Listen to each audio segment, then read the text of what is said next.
Hello, and welcome to the Vergecast, the flagship podcast winning the Webby Awards. David, tell them what we've won. We are the flagship podcast of the Webby Awards. I think that's what they told us. Yeah. Thank you to everybody who voted. We won 2 Webby Awards, which are the same award but different awards. For Best Technology Podcast. Basically, there's like the Judges Award and there's the People's Choice Award. We care a lot more about the People's Choice Award, but it's like, you know what? If there's an award, you might as well win it. You know what I mean? And we did. We won them both. It was very exciting. We're going to get another one of those cool springy statues. I'm very excited about that. Thank you to everybody who voted. I know everybody tolerated us begging for votes for several weeks. So I appreciate everybody who voted, and we're very excited that we won. And shouts to everyone else in the category. We appreciate our fellow nominees. We defeated you. I will say there are some sincerely very good podcasts in that group. The EFF has had a podcast that I think came in second to us. It's very good. But was resoundingly defeated by the Vergecast, as were all of our We're trying so hard to be conquerors. gracious winners, and we're not. And I will say the number one piece of feedback that we got was that the Webbies needs a new award for best podcast within a podcast, and we are going to win it next year. But we'll get to that later. That's how, we had the president of the Grammys on Decoder, just before Grammy nominees were announced. And I was like, do you just keep inventing categories so Beyonce can win them? And he was like, yes, I'm open to it. I'm putting, you got to put the energy in the world to collect it in return. You know what I'm saying? Yeah. Anyway, I'm your friend Nilay. That's David Pierce. Jake Kastrenakes is here. Hey, good to be here. A lot going on this week. We should try to unpack what happened with Nintendo Switch 2 pre-orders. Gadgets are appearing and disappearing, and prices are vanishing or not being announced because of tariffs. We have to make a list of who might be able to buy Chrome because Google is on trial. So is Meta. Just a lot going on in our nation's courthouse. Literally the same courthouse. Both trials in the same courthouse. Yeah, down the hall from each other, essentially. Yeah, it's very funny. Our boy Brendan continues to speak or not speak. That's coming up. And then there's a phone made of wood. That's true. Just a lot in this episode of Vergecast. But I want to start with listener feedback. In what I would consider an investigation, like a crowdsourced listener investigation. So there's evidence, as you all know, that the party speaker market is hot. And the only evidence that we have of this is that these companies keep making them. We're 5 generations into party speakers. They keep getting bigger. People add more lights to them. More models are put out. Buttons to make them make more and less bass are added and removed at random times. There's something happening here to justify all this investment. And we are the locus of, I think, the single most important body of analytics information about the party speaker market in the tech industry today. Because everyone keeps sending us pictures of party speakers when they see them. This investigation is going to win us the next Webby. 100%. It is remarkable that no one has one, but everyone sees them everywhere and then sends us photos of them. So we've got 2 this week. One, we are going to ask for more information about if you know about this. I think this is directly related to our nation's warfighting capability. But Sam emails to say, I know a huge target for the party speaker market. It is the U.S. military. And the U.S. military is in all capital letters. I'm in the Navy, and the ship has at least a dozen party speakers that they loan out on deployments and such. 12 speakers per ship. This is perfect. You have a bunch of, strapping gentlemen who can carry enormous speakers, so that helps. and that's not. There's not SEAL Team 6 with a party speaker. There's just one person in every platoon who just carries the party speaker. Yeah, and they're out in the world. They're doing stuff. They're busy. They can't be tied down by America's greatest battery export life. Is our culture, and our nation's military is just playing bangers on beaches around the world. If you're in the military, Sam, tell us more. Sam offered to tell us more. So I'm asking, tell us more. Are there fights? Is there a line to get the 12 speakers? Are there 12 speakers per boat? Ooh. Are there more on aircraft carriers, fewer on, I don't know, other kinds of boats? This suggests that there somewhere in the Pentagon, there is a budget line for party speakers. And it hasn't been cut by Doge. Right. See what I'm saying? Elon looked at it and was like, up, number go up. Sounds right. Yeah. 24 per boat. Okay, so that's one. The dying to know more. If you can send me a picture of a party speaker on an aircraft carrier with a jet going off in the background, I think we might be done here. That might be the end of our goals. That's victory. Okay, so that's one.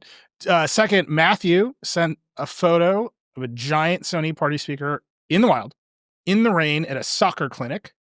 And he says, I've included my 5-year-old daughter for size comparison. He grants us permission around the photo. We're going to put smiley face over the face. He goes on to say, this thing sounded like shit, intermittent Bluetooth connection maybe, but I enjoyed its very existence. It's fabulous. It is true that the speaker is almost as big as the 5-year-old. 5-year-old's very cute as well, by the way. And to my previous point, it looks photoshopped. Like we'll show this on YouTube if you're watching this, but I still have not seen a picture in which the party speaker does not look like it was photoshopped in after the fact. And it is like a preposterously large alien from outer space that has just been inserted into this photo. Send me photos. Send me photos of frat house basements, of car dealerships, soccer tournaments. Again, aircraft carriers, extremely welcome. We're just going to keep talking about this. The mainstream media won't talk about this. They're all about AI. But I'm saying, look at the amount of investment and effort that has gone into giant party speakers over the past 5 years. And this isn't VC funding. This is just pure capitalism. Yeah. This is like the Sony party speaker is at the end of the hype cycle, which means it is only sustainable based on pure, unadulterated success. Yeah, this is the robots aren't trying to bang Kevin Roose on the front page of the New York Times. This is us saying on the ground, the real people are demanding speakers the size of their children, and the market is providing it to them. Look at it. Don't look away. All right. Seriously, if you see one, send it. It's delightful every time. It is. It's very good. Some of you send photos of things that are not party speakers. They're just speakers, which I also appreciate, that people see speakers in the world and they think of me. I love you. Thank you. But you know what we want. Exercise some judgment. All right, let's talk about Switch 2. David, you were saying just before we started recording, everyone knew this would happen and it happened, but it also felt like chaos. Yeah, this feels like it's sort of inevitable, right? I think it's been clear for a long time that the Switch 2 is a giant hit that a lot of people are going to want very badly, right? And then they were supposed to go on pre-order 2 weeks ago, and then that got delayed for a bunch of tariffy reasons. But they finally went on sale or on pre-order, Wednesday night into Thursday. And it was midnight East Coast. Like an alarming amount of our staff is just useless today because they were up late last night trying to order a Switch 2. And it was on sale at a bunch of places. We had folks checking at Target. We had folks checking at Best Buy, at Walmart. It was GameStop, I think, like did it, but was coming later. And it was at first just a huge, gigantic mess, right?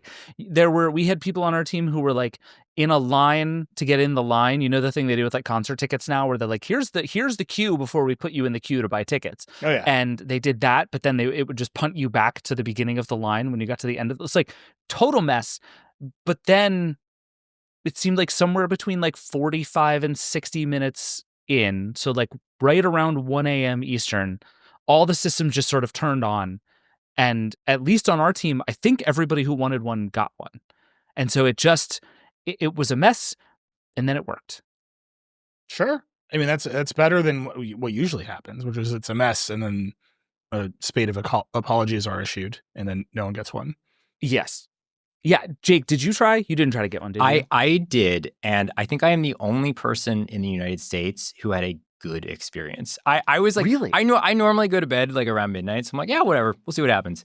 So midnight rolls around, I open up Target, hit the button, all good.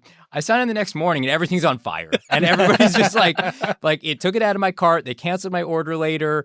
It seems like it was a disaster for everybody except for me, and so I'm so sorry. I don't even want to play Mario Kart.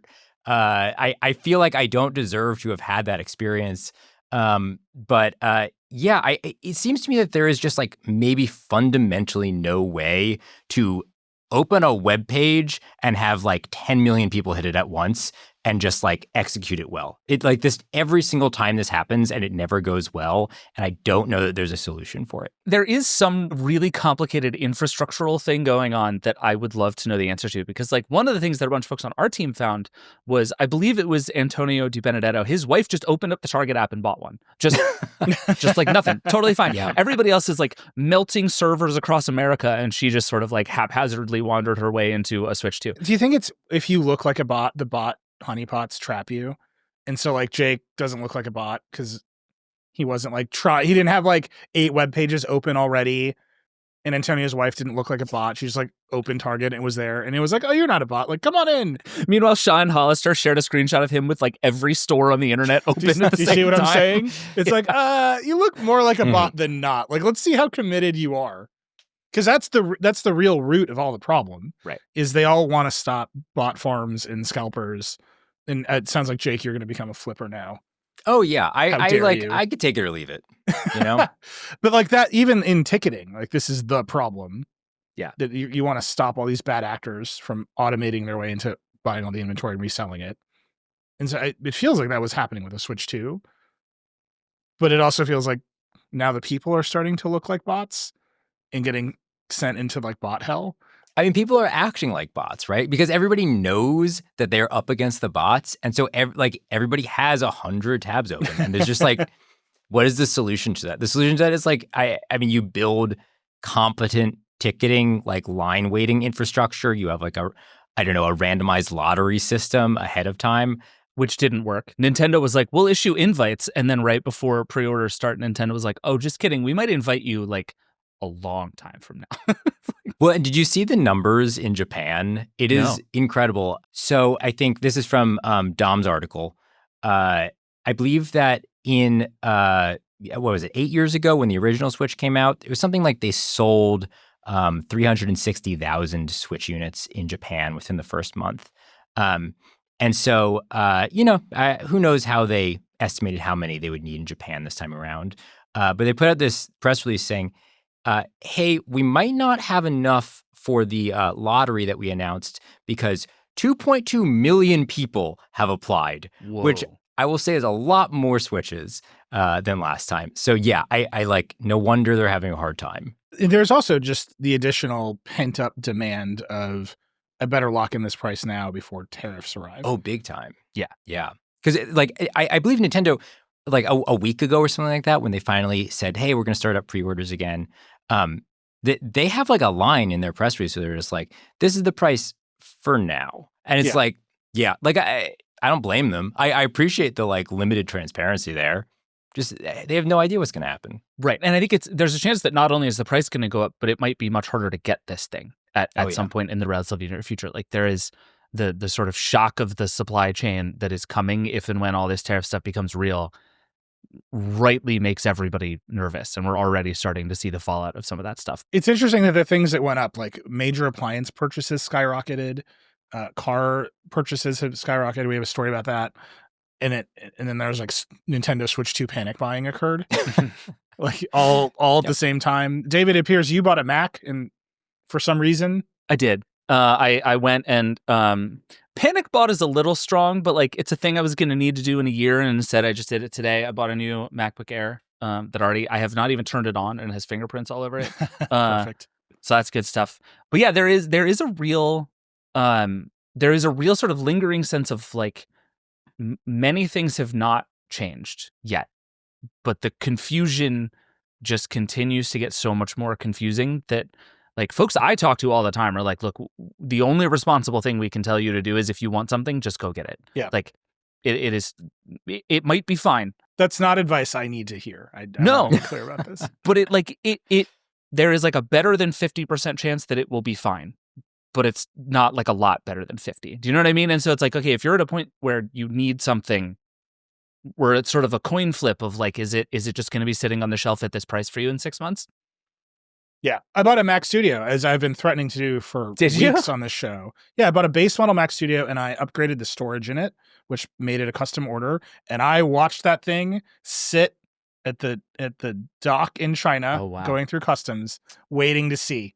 Oof. I watched the DHL shipping page. It's here. It's a delight. It's so much more computer than I need.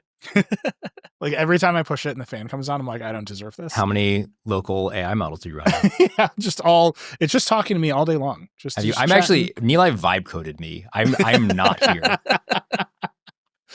Yeah, it's vastly more computer than and the old iMac is sitting here, and I am going to in fact peel out the guts and try to make it a display. I'm going to break it is what I'm going to do. But I didn't need to buy it like you, David. I was like, at some point I'm going to do this, and then all this happened, and I don't know. I didn't need a lot of push. It sounds like you didn't need a lot of push either. No, I needed exactly 0 push. I needed a reason to be out of my house this morning is what I needed. My God, it worked out great. But it is a real thing. It's like I have a laptop that is kind of on its last legs and would like to know that the laptop I need is the right thing. I mean, it's like I used to make fun of Walt Mossberg years ago because he bought, I think, like at least 2, but maybe even several of the last MacBook Air before they put in the butterfly keyboard. Yep. And his excuse is always like, I might need another laptop and I don't want to have a crappy one. And I sort of feel that way now too. Like, yeah. I don't need this thing today, but I will need it eventually and I would like it to be here. Well, the other thing is like, the reason you wait is you think, okay, I'm going to like the price is going to go down. And at the very least, we know that is not going to happen. So if you're okay with suffering whatever the standard price is and you're just going to buy it like 6 months from now or a year from now, it's like the gamble becomes a lot more appealing. Yeah. And we're seeing this all over the place. And then we're also seeing just some companies opting out, right? Ambernick, which makes a bunch of Game Boy clones, which are questionably legal anyway. They're like, we can't do this anymore. Like they just halted all shipments. There's another one called Ayn, AYN. They're pausing their shipments of basically Game Boy clones. Those companies were always under threat. Like we've been talking and writing about those companies. Like they're in a very gray area legally where it feels like the addition of tariffs to their existing risk is like just makes that not a good business to be in. And so like, why wouldn't they just stop until they get some certainty? We have a big story about just general confusion in the auto industry about what parts of cars are going to get what tariffs from China. The Trump administration is pausing and unpausing tariffs. They've announced they're in talks, and then the Chinese government said they're not in talks. You can watch the stock market just go up and down, just begging. Like literally the stock market is just begging for someone to tell them some good news. I keep joking that all of CNBC right now is just a long podcast about a shitty chart. And it's great. It's the most compelling television you can watch. Because every day someone's like, do you know what's going on this chart? And Ross Sorkin's like, I don't know. And like, that's 8 hours of CNBC. Elizabeth Warren is basically asking Apple if they finagled a tariff exception because that is corruption, like pretty straightforwardly. I would say we have some reporting, it's not totally locked down, that a lot of tech companies are asking for tariff exceptions. And this isn't just Tim Cook being special. We're trying to nail it down, but that's just happening, right? Like different companies are getting different messages about what will get tariffed and what won't get tariffed. The major retailers, like I think it's Walmart and Target and Best Buy, all went to the White House and said our shelves will be empty and the tariffs have pulled back. There's just a lot going on here that seems to indicate, like you're saying, David, that come a few months from now, there might not be stuff because no one is shipping things to the United States right now. Right. I think it was DHL, right, that just stopped taking deliveries to the U.S. over $800 because, again, everybody is just at this point where it's like we don't know what's happening. We don't know the rules. We don't know what it's going to be like tomorrow. And so the risk of literally putting something on a boat from China is too high because we don't know what the situation is going to be like when it gets there. Like it's that simple and crazy. And I will say it's worth pointing out over and over again that this is precisely the point. Right? Like this is the thing that President Trump keeps saying is that this is all about leverage. He wants them to come to him and try to make a deal. The flying to Mar-a-Lago to beg him to make a tariff exemption so that he feels powerful and special. That's the whole point. And the confusion and the chaos is the thing that they are doing here on purpose. But what we're seeing is it has just absolutely frozen everybody. Like I got Bowers & Wilkins launched new headphones today. And I got an email from a comms person just like, sending along the press release and a picture being like, hey, we launched a new thing. And it just says, due to the uncertainty of the tariff situation, pricing and availability are not available at this time. However, a notify me button will be placed on the Bowers & Wilkins website for customers who wish to purchase the product. So literally the best you can do for a pair of headphones you want that a lot of people are going to like and are going to be very good is click a button that says, tell me when you know how much this thing is going to cost. Like that's where we are. And we're starting to see that a lot of places that like over and over, we're just going to get things that companies have made, but literally don't know if or how to sell them to you. Yeah. And that's wild. I think we're going to see a lot of companies waiting till the absolute last second to declare what their pricing is. Because again, like you don't even know if the day you announce your pricing, things are going to change. Right. That was the Nintendo thing, right? They launched it in April? They launched it the day the tariffs were announced. Yeah, and for a product that's coming out in 2 months, and like I bet they regret that decision. Oh yeah. So Ryan Peterson is the CEO of Flexport, which is a shipping software company. A lot of people use them to manage how things get across the world. He was just on Decoder. His Twitter feed is totally spicy. He's become everybody's like WTF tariffs guy because he's very spicy. He's very good. It's a fun episode. He's a fun listen. He is everywhere all the time now because he has all this data. So he tweeted yesterday, in the 3 weeks since the tariff took effect, ocean container bookings from China to the United States are down over 60% industry-wide. Wow. And then just today he tweeted, the number of container ships sitting idle at the ports of Shanghai and Ningbo in China are double what they were a month ago.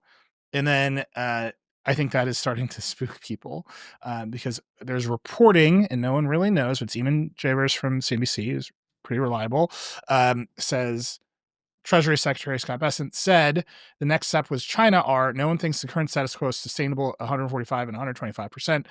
There will be a de-escalation, and that should give you a sigh of relief. If you look at the number of container bookings between the United States and China, it's down 64%. The goal is not to decouple the United States from China. It's to de-escalate. So it's like, oh, they're just caving. Like nothing happened. Yeah. And they're just like walking it back. But that means no one knows how much anything will cost. And we're just seeing it across the whole industry. Products are being announced without pricing. People are rushing to buy things before tariffs hit. And all these companies are showing up at the White House basically asking for exemptions. Right. And we don't know how those will be applied or not. It does seem like I should buy a car. Is that the next thing I should do? I do like reasons to buy. I don't know what car we're going to buy. We're just at a point now where it's hard to know anything, right? And I think like the funny thing about this Tim Cook news is that there is this overwhelming sense in the industry that Tim Cook is the only one. He's like the fixer who, say what you want about Apple's, creativity and its product development. Like my guy knows how to get things shipped. Like that's a thing Tim Cook is like historically great at.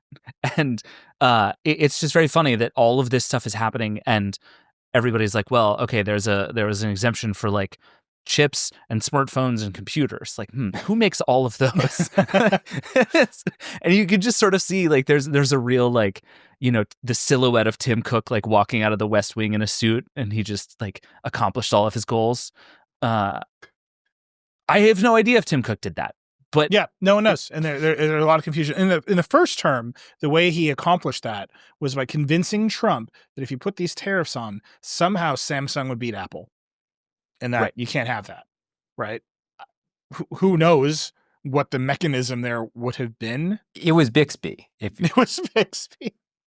It was Saturday Samsung. They're going to give you a free TV with every TV you buy, and somehow that will defeat Apple. But that was his argument, and Trump said it many times in his first term that I eased some of these tariffs back because they didn't want Apple to get defeated by Samsung. I'm not sure what anyone is saying now. The tariffs are across the board, like literally across the board to every country, and we don't know what's going to happen in these markets. So I think we're seeing a lot of rush to buy things. We've seen all those stories everywhere. And all that means is somewhere at the end of this, just like COVID, there will be a giant fall. Yep. People will have the stuff. They will not need the stuff, and the industry will not be evened out. Like there will not be even demand across the year or across years. It will be, we bought everything in April of 2025. And so a year from now, no one will need anything. And that's always rocky. It's so funny you mentioned that. I was thinking about this with Peloton just today. that like Jake, to your point about the gigantic numbers in Japan, like if I'm Nintendo, do you look at this and say, okay, awesome, this is going to be a monstrous hit on proportions we had not even imagined. Let's go make a ton more of these things because this is going to take over the world and we have won and we have to go chase that. Or are we going to do the thing that Peloton did, which is look at a bunch of people who bought a thing all at once for mostly cultural reasons, as it turned out. This was like the beginning of the pandemic, and every person on earth who had ever thought, maybe I should buy a Peloton, bought one all at the same time. They all did. And Peloton took that to mean, oh, sick. We are so much cooler than we thought we were. This growth will go on forever.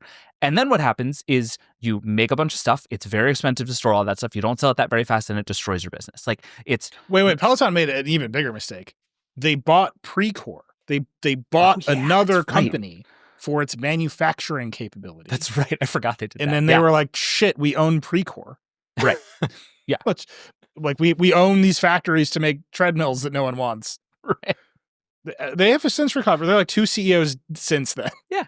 Peloton's doing fine. But I do think, and it is, I actually feel for companies in a moment like this because it is so hard to know. And you have to make so many of these decisions with such long lead times, and things are changing so quickly that, like, God help anyone who has to make, like, multi-million-dollar inventory decisions about 2027 right now, which, like, people have to do. That's a thing that's happening. And it just all seems impossible.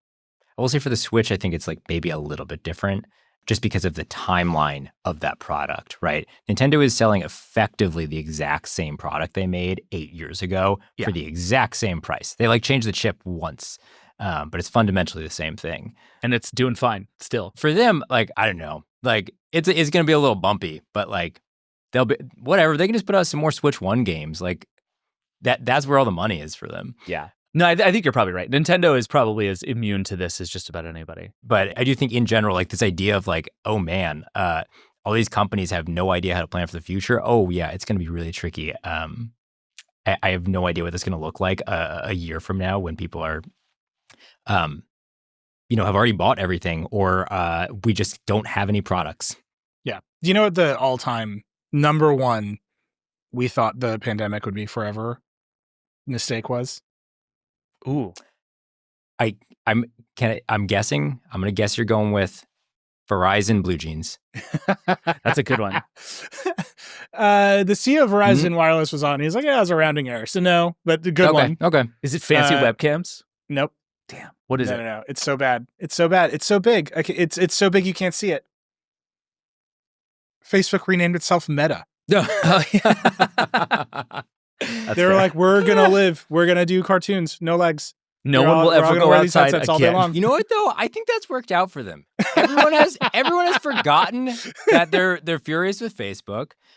They've forgotten why it was renamed Meta because no one ever used Meta Horizon. Like nobody's like, man, that thing. We sure stopped using that. Yeah. Like Zoom, everybody's like, boy, that really like went in the bucket afterwards. Horizon Worlds, whatever. It's doing just as well as it ever was.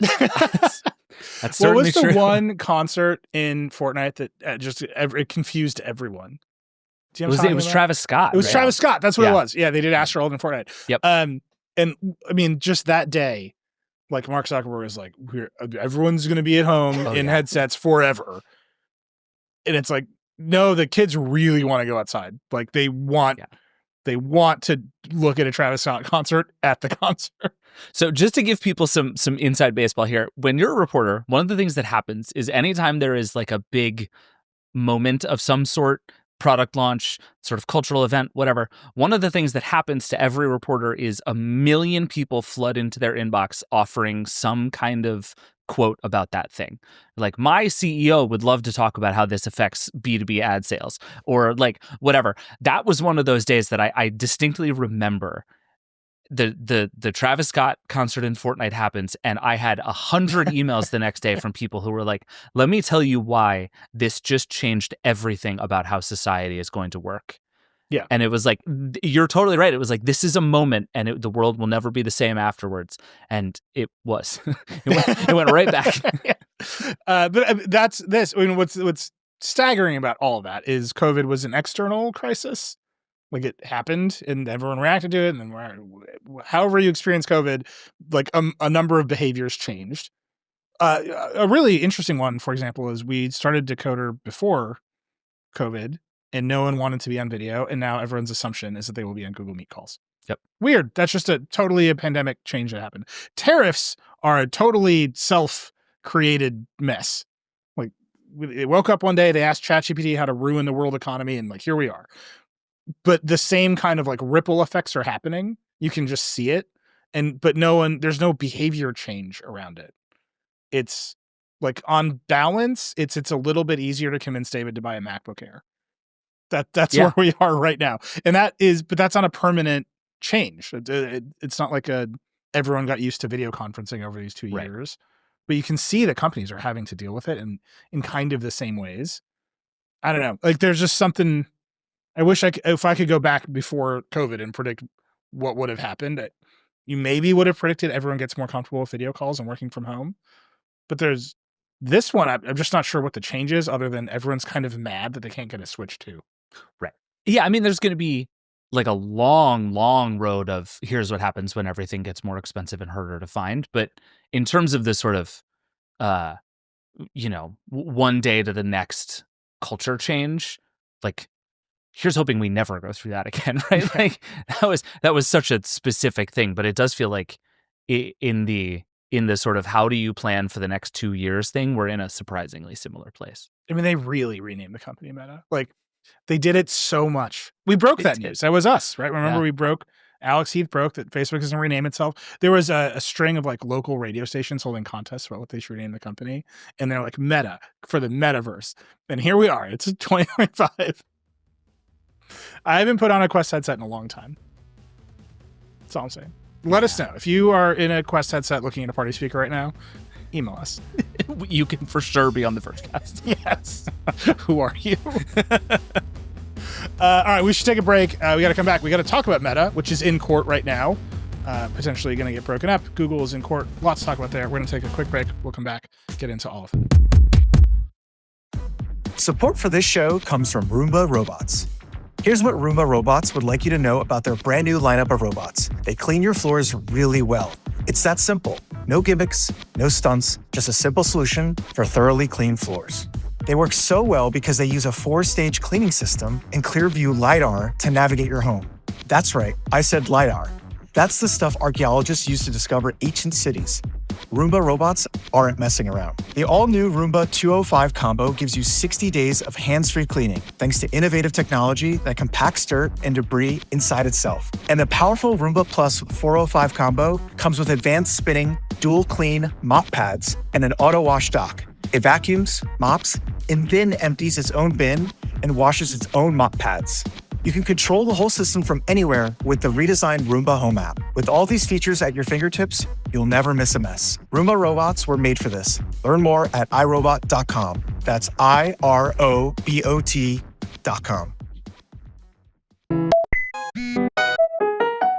All right, we're back. Which trial should we start with? Should we start with Google? Should we start with Meta? They're both so good. Let's do Google first, just because I'm like, I need to warm up to how much fun I found Kevin Systrom at the Meta trial. Yeah. So let's do Google first. Yeah, Google's a little simpler. There's a game to be played here. Right now, Google is in the remedies phase on the search trial. Mm-hmm.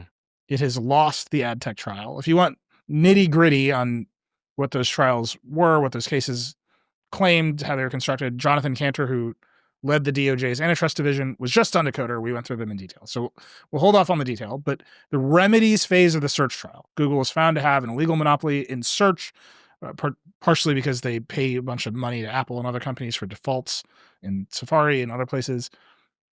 Now we're on to what are we going to do about it? The government says, and David, you were there for this part of the trial, so I want to hear what this was like in person. The government says you got to sell Chrome and you got to make search interoperable. And this is happening literally in the same courthouse at which Meta is on trial to have to sell Instagram and WhatsApp. And Lauren Finer's like running between the courtrooms, which is hilarious to me. Yeah. Let's talk about the Google piece. You were in the courtroom when the government sort of like made this big claim. What are the vibes? So I was there for opening arguments on Monday, and one of the funniest parts about it to me was how much of opening arguments were just the lawyers reminding the judge of what laws are. It's because there's a real sense of like it becomes. I discovered this in the course of like talking to people about this and being there, that like reminding everyone at the beginning of a remedies phase that Google is a monopolist and it lost and it has been convicted, and that is no longer the question, that is the starting point, was so important for the government, right? Because they're setting up this thing where it's not a question of whether Google did the wrong thing. Google is going to appeal that and we will be litigating that for forever. But for the purposes of right now, Google is a convicted monopolist. That is no longer in question. And so David Dahlquist, who did the opening arguments for the DOJ, said that like over and over and over again. It's like every two sentences he was like, well, because Google is a monopolist. But it was really interesting. And I think these two sides have had a long time to talk to each other and do discovery and figure things out and try to like understand what they want. And if anything, it feels like they're getting further apart from each other. Well, you're about as far as you can get right now. I mean, yes, but the DOJ's argument, I would actually put it into three buckets. One is you have to sell Chrome. One is no more distribution deals of any kind. You cannot give Apple $20 billion to make you the default search engine in Safari. They would just like to get rid of those deals entirely. And then number three is what you said about interoperable. They want Google to essentially white label Google search for anyone who wants it. Google doesn't like any of those. Surprise. What Google wants essentially is to stop making exclusive deals. It would essentially like to take the word exclusive out of all of its contracts. And so the idea is, well, now anyone can play the games that we're playing. If you want to give Apple $20 billion, you're welcome to. I would argue that is preposterous. That is also what the government argues. But the thing that I found most interesting is that it seems very clear to me that the one of those three things that Google is most nervous about is the white labeling of Google. I think the Chrome thing is really interesting, and I want to talk about who might buy Chrome. But essentially what is being asked of Google if the DOJ gets its way is to take all of its data. So it's search index, it's query data, which is like what people are actually sending, even it's like ranking algorithms and systems, and just package that up and give to any other search engine that wants it for, I believe the phrase is a marginal cost. What is that cost? No one knows. It's up to some committee that will get appointed, and Google would like a lot more clarification about that. But Google's argument is essentially, we have spent 25 years building this, and now you just want us to hand it to anybody with $10 and a designer, and they can just have Google. And the DOJ is like, yes, that is precisely what we are trying to do. David, do you think is that the like, we're going to ask for too much and then get a step back? Or do you think they like legitimately are like, no, this is the thing we want and this is the thing we should have happen? So I still think Chrome is the ask for too much move. Oh, interesting. I think Chrome is more like, the DOJ I think is more serious about selling Chrome than I expected. But I think if the DOJ was going to give one of these up, it would be that one. But I think the argument that the government makes is essentially that if you just level the playing field starting now and you say, okay, everyone starting today has to play by the same rules, Google is so far ahead that it doesn't matter, right? Like you're starting a marathon and you're saying you're both running a marathon, but Google gets to start 25 and a half miles ahead. But you can both run as fast as you want now. It's like, that's not a fair race. And so what Google is saying is, well, okay, you're giving all of our competitors a giant leg up just because we're a monopoly. And the DOJ is saying, yes, that is the only way to rectify this thing that we're doing. So I wondered if it was one of the things that the DOJ would be willing to get rid of. But listening to them talk about it, they're like, no, this is not just about stopping the monopoly. It's about rectifying the monopoly. Like they kept using the phrase antitrust antifreeze, which I hate. Ooh. And it's a bad metaphor. And like, they should stop. They were like, do they like print it on t-shirts? It's awful. They're like, what does that mean? So the idea is Google's conduct froze all of its competitors and basically like put a freeze on the search engine market. And they were like, I think it was David Dahlquist who was like, we don't want to just, put the block of ice out to thaw. We want to light a fire under it. And then somebody else came up and he was like, antitrust, antifreeze. And I was like, guys, this isn't it. Like, this isn't doing what you think I don't it want is. to. I don't want to. I mean, I am this person, and this is our audience, and I'm just going to go for it. That's not how melting and freezing things work. Like, you don't pour antifreeze on ice to make it melt. No. You actually just whatever. Okay. Good job, government. You're doing great. But anyway, so all of this is to say, I think that piece of it, and what I left the courthouse wondering, and I'm curious what y'all think of this, is if there is a middle ground in that one, if there is a way to like give some of its competitors a leg up so that they can compete without just making Google hand over 25 years of trade secrets in order to prop up anyone who wants to build a search engine. Because like literally the way the DOJ is framing this is that like the three of us could design a front end with a search box and then just like pipe in a Google API and we would have Google. Like that, it's not all the way that, but it is pretty damn close to that. Well, their idea is that we would pay Google some fee for that service, and then we would have to then figure out a business model that made us paying that fee to Google worth it, right? Like what they want is competition on that layer. Like there should be competition in search engines, and there can't be right now because no one has the clickstream from Google. No one has the raw volume of search data. So you got to get that somehow. Google can give it to you, and then you can have then Kagi can be better or whatever, right? Like, that feels hard for a variety of reasons because no one knows what the other business model is. The thing that gets me is, and you hear this now from a lot of antitrust people on both sides of the aisle, and it's fascinating that this is the Trump DOJ basically saying the same things Jonathan Cantor was saying. We can't just fix the problem now. We have to change it so it doesn't happen again. We have to go back in time and unwind some of this. I think they call it a flywheel, right? Mm-hmm. You have Chrome, you collect all the click data from Chrome, that feeds into search, you get better search. You click data from search, you direct traffic to websites. Like, that's the problem. It's very hard for any external company to just like replace one part of that. So you got to break the whole thing up. Right. But the real issue, and you just hear this a lot, is the complicated, you have to behave this way and we're going to watch you to make sure you act better, is really hard, especially for the government, because presidents come and go, people come and go. Like, it's the private companies, especially huge private companies, are very clever and motivated in finding ways out of the compliance rules that they were put in front of them. And so breaking up the company, the quote structural remedy, is just simpler. Yeah. And now the argument that I've heard, like FTC commissioners who are coming on Decoder next week, the argument they're making is it's actually more democratic. It takes the government out of your business. We just send Chrome off into the woods, or you'd sell Instagram, and then that's a different company, and we're done. Like, the government's out of your hair, as opposed to we're going to watch your every move.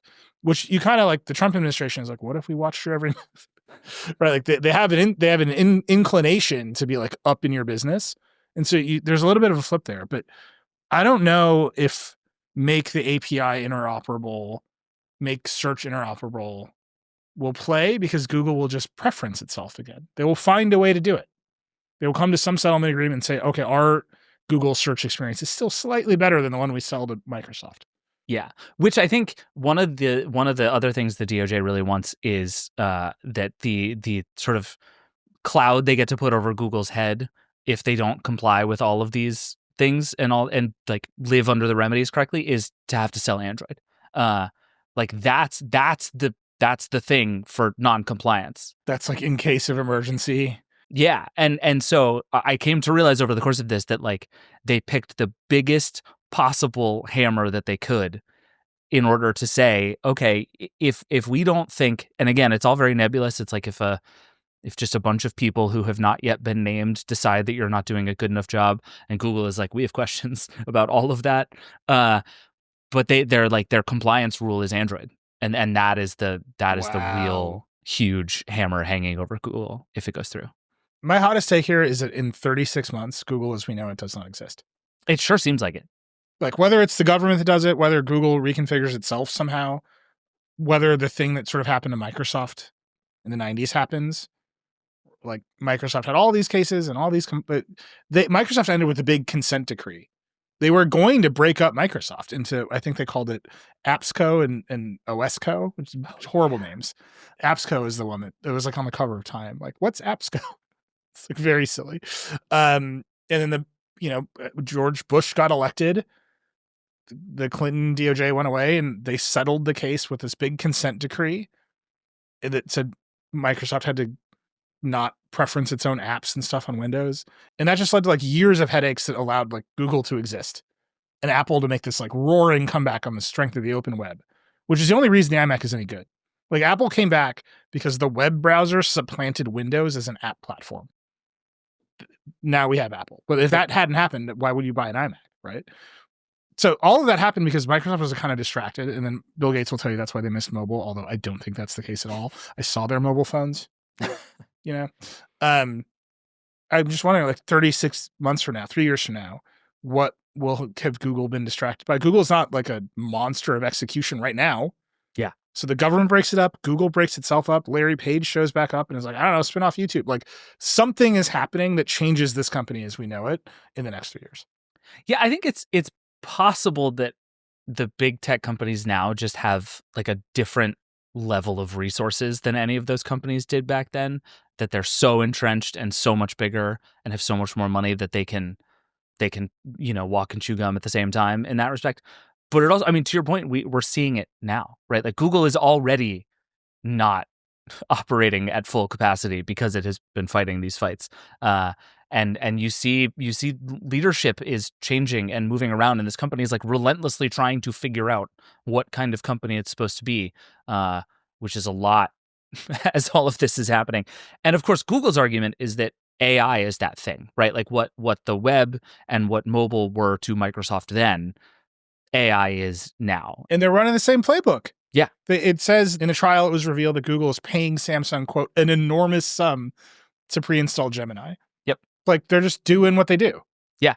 And so the DOJ is like, no, we have to stop Google from doing this so that it doesn't do it again. And Google is like, well, ChatGPT is doing just fine. And so that isn't a real problem. Like this is the fastest growing consumer technology in history, and Google is not getting in its way. So I think where that shakes out in this trial is going to be really fascinating. But there's been a lot more AI already in court than we expected. Like the very first witness after opening arguments was an AI expert who literally just spent like an hour and a half explaining terms about AI to the court, which I thought was so interesting. I might be jumping ahead a little bit here, but the AI thing is really fascinating when it comes to Chrome, because the big companies to be like, oh, I'd buy Chrome, they're AI companies. They're all looking for a gateway in, and those gateways are their Google products, right? It is Chrome. It is Google's search index. They would leap at this opportunity because Google is still the gatekeeper. They are still the biggest surface. They're winning because they keep putting their own stuff on that surface. And I think these AI companies know no matter how good their product is, you just cannot replace that. Well, It's you true. said the big AI companies. I just want to peel that apart a little bit. One OpenAI said they would buy Chrome. And they said that in court, right, David? Or they filed a document saying they would do it. And then Perplexity, which is just a very different scale than OpenAI, was like, yeah, we'll do it too. But Perplexity is also like, we'll buy TikTok. Yeah. Perplexity is a SPAC with an AI arm attached to it. Like they will buy Peloton if it comes up for sale. So look, I don't know if Perplexity can afford it. I don't know if Perplexity can afford TikTok. They do have some revenue. I tweeted they don't have any revenue as a joke. They do have some revenue that's growing, but OpenAI is the big dog. Yeah. Right? Sam Altman's like, what if I had $1 trillion? And a lot of people are like, what if you did? Amazing. What they would get is distribution, which is the thing they all need. Right? If you're up against Apple on the iPhone and Apple can just be like, you're going to use Siri until we make it good, you're kind of stuck, right? But if you're in Chrome, literally looking at all of the web pages that people are using and all of the things they are typing into all of the text boxes across the internet, well, you have a lot of power, right? That's huge. And then you can put the AI system or the chatbot right in front of all the users all the time, which is stuff other browser makers are trying to do. Like that's basically what the Arc browser is going to become, right? Yeah. Who else could buy Chrome? Well, it was really interesting listening to the lawyers in opening arguments try and make the case that Chrome is a really good business, because the thing Google says, and the thing I've heard a bunch, is the browser business as a standalone business actually really sucks. That a browser has lots of value and is hugely useful, and like you said, the distribution is ridiculous. The DOJ's estimation was that Chrome has 4.5 billion users, which would make it the biggest platform on the internet by like a pretty wide margin. But people don't pay for browsers. They put up a thing where they were like, here's how you monetize, and the first thing they came up with was ads, like the Mozilla Firefox ads that you see. And I'm just sitting there in listening to this being like, yeah, and how's that going for Mozilla, which gets all of its money from a Google default search deal? Like, it's just, that is very hard to pull off. And then they came around to, well, what if an AI company just took out the Google search box and put in their chatbot? And that is the answer. It's the only way, right? Like, it becomes the thing that I use to interact with ChatGPT that I spend $20 for, right? It's different than it is for Google, because it doesn't, like, there's nowhere that you pay money. Google's flywheel just exists sort of next to Chrome, and you access it by constantly typing searches into the Chrome bar, which is why it's a perfect and unbeatable business. But that is the whole pitch, as far as I can tell, is it gives you massive distribution. It puts you in front of most of the population of the earth already. Even if it doesn't grow, it's like, it is an unparalleled thing to just be able to put your stuff in front of. It does. It gets you browsing data. It gets you all kinds of stuff. But it will have to be in service of something else. And even the DOJ is like, this is not going to be a business by itself. You're not just going to be able to start charging $10 a month for Chrome and that's going to work. Like, they understand that it has to be in service of another thing in order to work. And I found that really fascinating. Wait, it's just like, it's funny. You can do the TikTok exercise. You can come up with this list of potential acquirers for TikTok that is pretty vast, right? I think I keep putting Walmart on that list. Like, Walmart should buy TikTok, and then the TikTok shop won't feel quite like being mugged in the way that it does today. Like, Yeah. Have you heard of Vivor? You will now. Like, there's something happening there that's just dark. Yeah. And maybe Walmart can just like take it and run it and have a young audience and compete with Amazon. Like, you can build a pretty wide aperture for TikTok. Who buys Chrome? Is it just OpenAI and Perplexity? Look, why would Apple buy Chrome? I think Apple should buy Chrome. Hear me out. Really? Okay. Yeah. Safari is a garbage browser. Chrome is probably the most used software on Macs, and it is the worst running piece of software on Macs. They fixed that. They've just doubled the battery life on MacBooks. And who needs a Surface for when they eventually have a good AI application? Apple. Wait, they have the biggest Surface in history. They have the iPhone. Yeah, but you put it on Chrome too. Now it's everywhere. You know what more people use than use iPhones, Nilay? Is it Chrome. Chrome? Well, right, but Apple doesn't care. They're not. Can you imagine whoever is Craig Federighi being like, "We got to work on Windows Chrome, you guys. Like, that's your job." The very funniest outcome here would be that Apple buys Chrome just to shut it down, and they claim it's in the interest of the user experience on the Mac. They're like, we don't want people using bad browsers on Apple devices, so we're just going to kill Chrome. Like, yeah, Apple does not want the web to be a great application platform because they want iOS to be their application platform. Yeah, like there's something happening with Safari that is often overlooked, but it's like Safari just has a wall of capabilities that prevents web apps from competing with iOS apps. It's like, again, I hear you. I bought a Mac Studio just to run Chrome. 10 years from now, it'll still be running Chrome, but not well. Yep. And listen, they're going to need to build a search engine once those search deal exclusivities, that exclusivity cache stops coming through. Chrome. So, but that's an argument to license Google. If you're Apple, you can quickly, and all this goes through, you can quickly build a better, more interesting search product into Spotlight or Siri or whatever, because you have the back end of Google to support it in a way that has to be interoperable. It doesn't mean you have to buy Chrome. I'm not saying this is a wise decision. Okay, so that's the argument. Jake, that's valiantly made the argument, which was increase the battery life on MacBooks. Yeah. Microsoft. Wouldn't work. They even said in court, Microsoft, Meta, Amazon basically out for antitrust reasons. Who can buy? I don't understand this. It literally, the longer TikTok. I think about this, the more it might literally Ford. just be OpenAI. Like Right. there's a really interesting case to be made. Stellantis. Like I'm just like naming big companies. Exxon. Like Yeah. what? It becomes the Rivian exclusive browser. No, I think there's an interesting case to be made that if all of this goes against Google, the single company that stands to benefit the most is OpenAI. And it has the cash to do it. It doesn't have the antitrust worries to do it. It can raise money infinitely, clearly.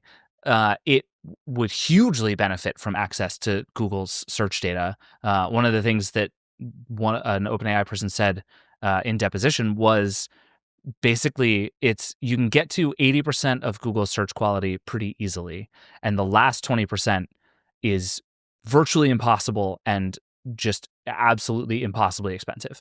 And this is the thing I've heard from anyone who wants to build search. You can build a pretty good search engine by yourself, but the difference between a pretty good and a Google level search engine is many years and hundreds of billions of dollars, or Google is forced to give it to you, right? And so OpenAI immediately starts to solve that quality gap, maybe gets a browser out of it, and suddenly goes from having not distribution problems, but like it has to win its distribution to suddenly just having it. And like it would be in a very funny way raising one competitor in particular out of all of this, like up to Google's level. It's just funny that like literally a TikTok, I can make an argument for almost any company to buy TikToks. Yeah. Sunkist should buy TikTok. Like, fine. Give me enough time. I'll get there. And the orange company should buy TikTok. It's hard to make an argument for any company to buy Chrome because the business model doesn't make a lot of sense. You can sort of make a like browsing data argument that is interesting, but not at the price it would cost to get it, right? Like having access to everyone's browsing data is very valuable and would be to lots of people. But I think buying and running Chrome is probably not the most efficient way to get there. Or at least the way that Google runs Chrome, which to its credit is in a like reasonably open way. Mm-hmm. Like I think people think of web browsers like document viewers, but they're actually application platforms. They're little operating systems now, right? They have different memory between tabs. Your apps are literally running them, and obviously in the cloud as well. Like that's where apps run on desktop computers for most people. And Google has to manage that. They have a commitment to the web being open, which is good. If you buy Chrome, you don't have to do any of that. You can just say your app will run even better in Chrome if you pay us some money. Yeah. And like there's all these other things you could do to make that money, which seem bad. And in addition to offloading Chrome, the government wants Google to offload the Chromium project, which is it's like ostensibly but not really open source browser project that it oversees and funds, and also powers every other browser that you probably use at this point. Like Edge is Chromium, Arc is Chromium, Brave is they're everything on the web at this point except for Safari and kind of Firefox is Chromium. And so you end up at this point where like we would be changing the way that like the underlying infrastructure of how people use the internet belongs to somebody else. And like maybe there's a devil you know, devil you don't thing going on here, but like for all of its flaws, Google has been a pretty good steward of browsers over the years. Yeah. We give Chrome a lot of crap, but like the reason web chat is very good and video looks really great in your browser is in large part thanks to work that Google did and then gave to the ecosystem. Like that stuff matters. It's funny because the reason they did that was to ensure Google search could see everyone's data. Well, sure. Right? Like this idea, I mean, like they were always aligned. Yeah. The alignment was good for the most part. Like let's build open web platforms for everything and make sure everything is standards compliant. Also, that will ensure that our systems can crawl everything and see everything. Right. Great. And now we're just like, if you break that apart, maybe there's not so much incentive for things to be open. I have no idea what's going to happen here. I just think it's fascinating that, I mean, I don't know what's going to happen with TikTok either. It's just really interesting that you should buy and run TikTok seems like a simpler problem than you should run Chrome, which does not have like content moderation issues or like the Chinese government hating Donald Trump issue. Like, but it's like, oh, that's way harder. Like we should buy TikTok. Is this because like TikTok, there's like a clear business model. Chrome, the business has to be something else, right? Like unless you're just going to have a bunch of pop-ups on every single new tab screen. Like you fundamentally need to have another business that you are boosting with Chrome, which means you just need to have a pretty good business already that could use that distribution. And you have to have a bunch of extra cash. And that's just a really weird situation to be in. Maybe it's Walmart. Every new tab screen is just a bunch of recommended products to buy. Walmart, at the end, Walmart buys Wait, hear me out. Taboola. Oh God. Oh, well, that's the end of the internet, everybody. Okay, so that's one trial. We know what's going to happen. That's ongoing. We're going to keep covering that one really deeply. Simultaneously, in the same building, Meta's on trial, and that might result in the breakup of Instagram and WhatsApp. I would say that one started out sleepy. I got a note today from an executive in the industry who says we complained too much about market definitions with Alex Heath last week. It doesn't matter as much. The judge is going to decide whatever, and that it's the emails and Kevin Systrom on stage saying Meta tried to choke Instagram after it acquired it that will win the day. I have done a 180 on this trial in the span of 7 days.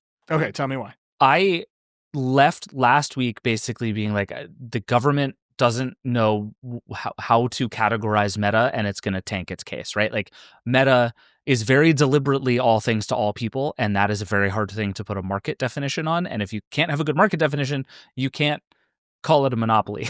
And Meta is not a monopoly on the internet. And so it's like that there was just that fundamental disconnect that it was like maybe the case against Meta is going to hinge on wrapping its arms around Meta, and that's going to be very hard to do.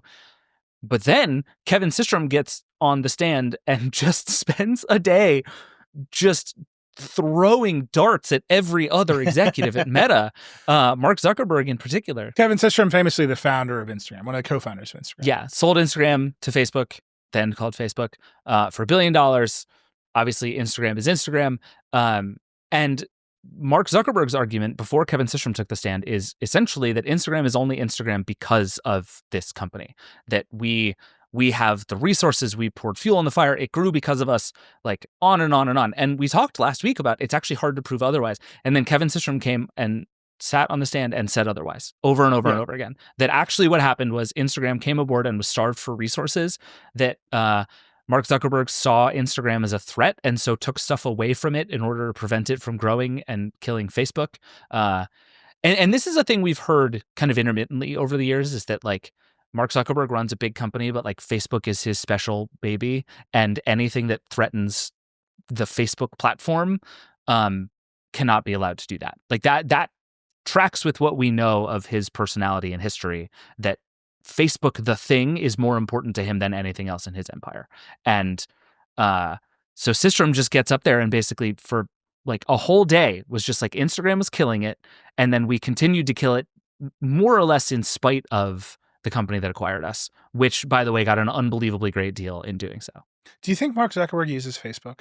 No. I mean, he posts on Facebook. What is there for him to use? Like, is he looking at all the AI generated memes? Do you think he's on Marketplace? I've heard this thing that he loves Facebook, and I'm sure he loves the charts and graphs that say he's rich. You know, like Facebook makes so much money that when they think they're going to have a bad quarter, like PMs can just like turn knobs to make the revenue targets. Like, it's nuts. The scale and the power of Facebook. But if you say to someone, I heard someone say this today on the train, he sounds like he reads a lot of Facebook. He sounds like he spends a lot of time on Facebook. And I was like, I know exactly what that means, and it's bad. Yeah. It's not right. It's not good. And it's like, do you think Mark Zuckerberg is just like Facebook brained? Like, that would be horrible. And that whatever Instagram is, whatever it's becoming now, full of AI slop, for a minute, it was cool. Right? And it's still it still has a place in the culture that's very important. Yeah. In a way that Facebook, the only reason I use it is because like the parents group at the school is on Facebook. Okay, but if I'm gonna psychoanalyze Mark Zuckerberg here for also, sometimes I type Mustang into Marketplace and I just think about the lives I could lead.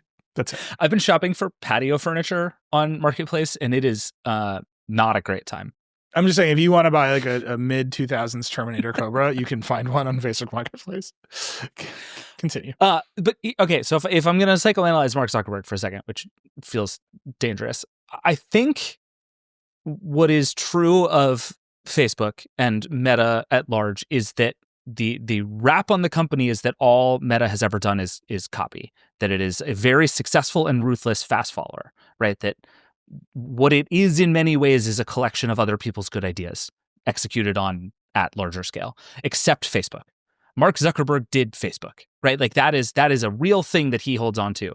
And I think if you're Mark Zuckerberg and you are this like business tycoon who is sort of known for being a monster as much as you are like a great coder, Facebook is the thing that you did. And I think that is forever really meaningful to someone. Like he doesn't get credit for Instagram the same way. He doesn't deserve credit for Instagram the same way.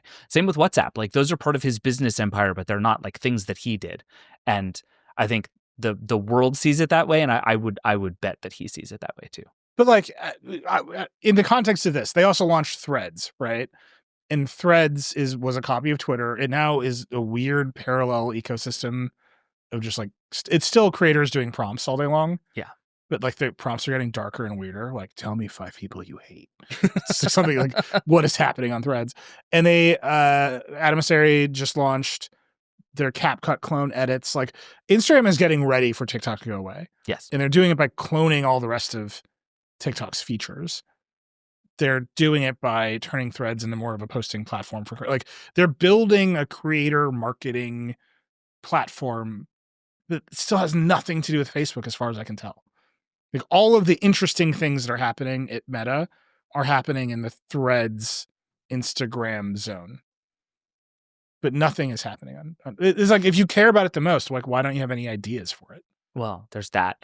I mean, I think to some extent that's a view that is easy to hold for people of a certain age in the United States, right? Which are like Facebook's least engaged demographic right now.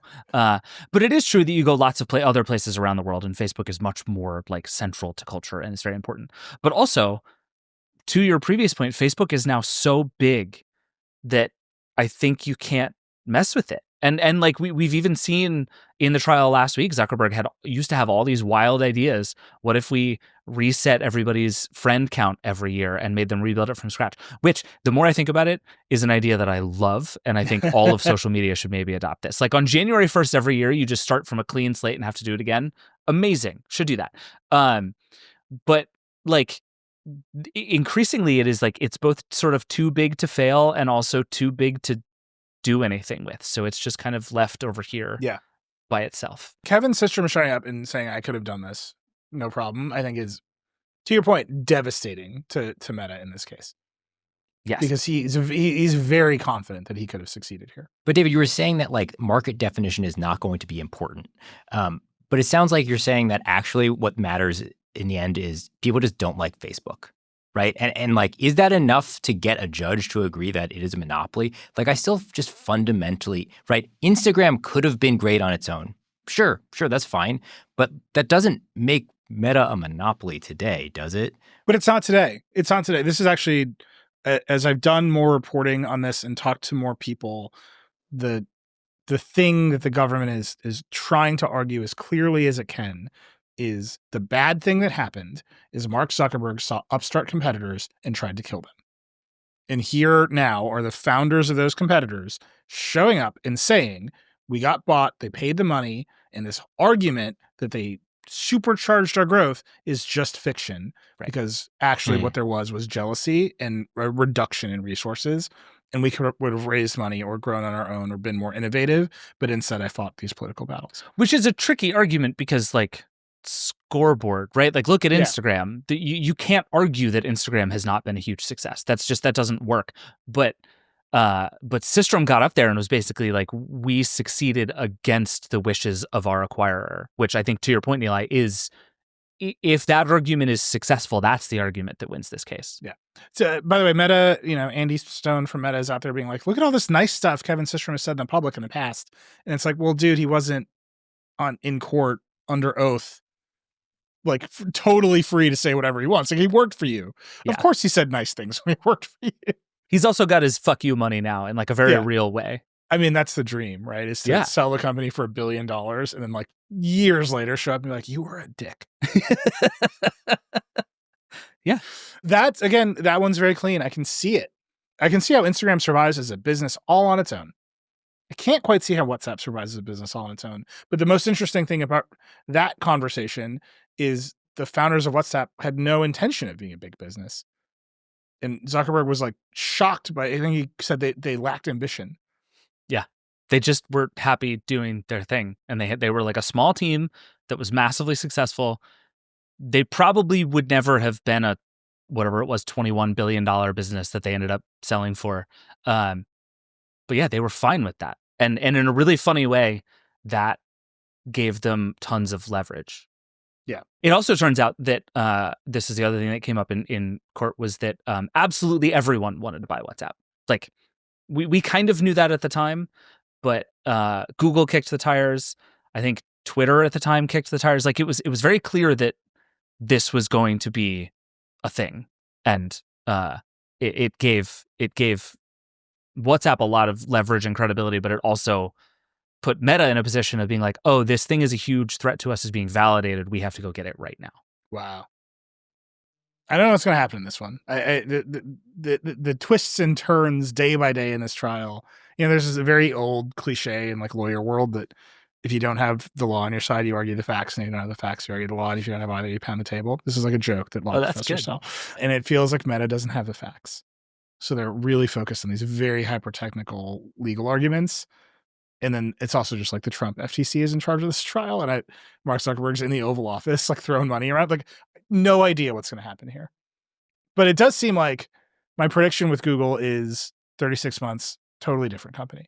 One way or another, 36 months from now. 36 months from now, what do you think Meta looks like? Jake, what do you think? I think they're going to walk out of this. I think they're going to be fine. It's a confusing technical trial, and I don't know how much the Trump White House is committed to this thing. Yeah. I keep saying it's the most legible one. It's very hard to explain Google ad tech to people. But it's so funny because I still feel like this trial is, we don't like Meta. We don't like Mark Zuckerberg. That is very valid. legible. That is very, very, very, very real. But I don't know. Is it against the law? Like, you're so unlikable, it's illegal.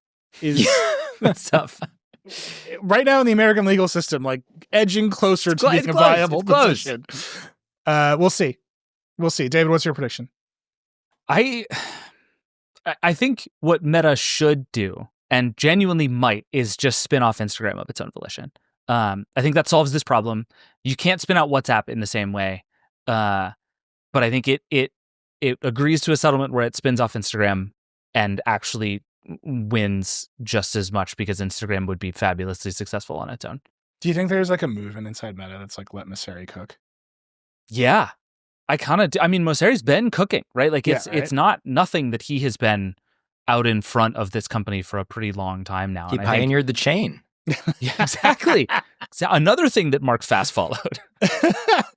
I mean, I've been saying this for months on the show, that these companies should break themselves up before the government does it for them. And I could buy that, but they're too proud of a company to do that. Can I just say real quick, I just want to shout out two people before we get off this topic. One is Lauren Feiner, who has been in court. It's multiple courtrooms at a time all week, and has been doing awesome work for us all over the website. The other person is Dirk Stoop, who was a former product manager on the Facebook camera team, who was called up to testify in this trial and was basically asked a series of questions that amounted to, why was Facebook camera so bad that they had to buy Instagram? And that's tough. And I just want to say to Dirk that you did your best, and I'm very sorry you had to go through that. Sucks. Big shout out to Lauren, by the way. We would have had her on the show, but she's in court right now. Yeah. Literally the next time Lauren comes out of the DC Circuit Courthouse, we will have her on this show.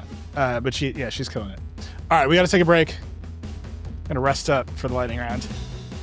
You let us know. You tell me what you think. Email us. 36 months from now, what do these companies look like? I'm dying to. All right, we got to take a break. We'll be right back. We're back. It's time for the lightning round. Unsponsored for flavor.